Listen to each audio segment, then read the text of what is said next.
नमस्कार मित्रांनो. पारू पुढील प्रोमोमध्ये पारू किचनमध्ये आल्यानंतर तिला अहिल्याचं बोलणं आठवतं. पारू, तू का गेलीस तिकडे? का आणला हा कलश? अगं तुला माहिती आहे का, ही पूजा घरातील मोठ्या सुनेच्या हाताने करतात. तेवढ्याच सावित्री येते आणि म्हणते, पारू बघितलंस पारू, देवाची लीला. शेवटी तुला मोठ्या सुनेचा मान मिळाला.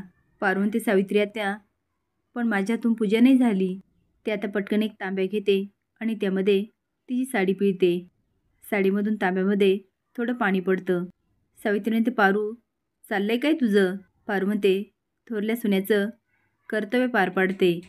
ती आता एक लाल कपडा घेते आणि किचनमध्ये पूजा मांडत असते आणि म्हणते, मी सुरू केलेली पूजा मीच पूर्ण करणार.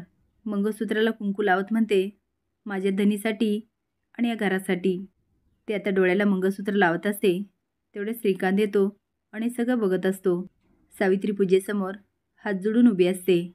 तिचं लक्ष श्रीकांतकडे जातं. तेव्हा तो गोंधळून गेलेला असतो आणि शॉक होऊन दोघींकडे बघायला लागतो. पारू पुस्तक वाचायला घेते. सावित्री म्हणते, पारू. पारू तिच्याकडे बघते. सावित्री खुणवते. पारू श्रीकांतला बघते आणि मंगळसूत्र झाकण्यासाठी पुस्तक पटकन छातीशी पकडते आणि घाबरून श्रीकांतकडे बघत असते. असेच नवीन अपडेट जाण्यासाठी लाईक आणि सबस्क्राईब करा. धन्यवाद.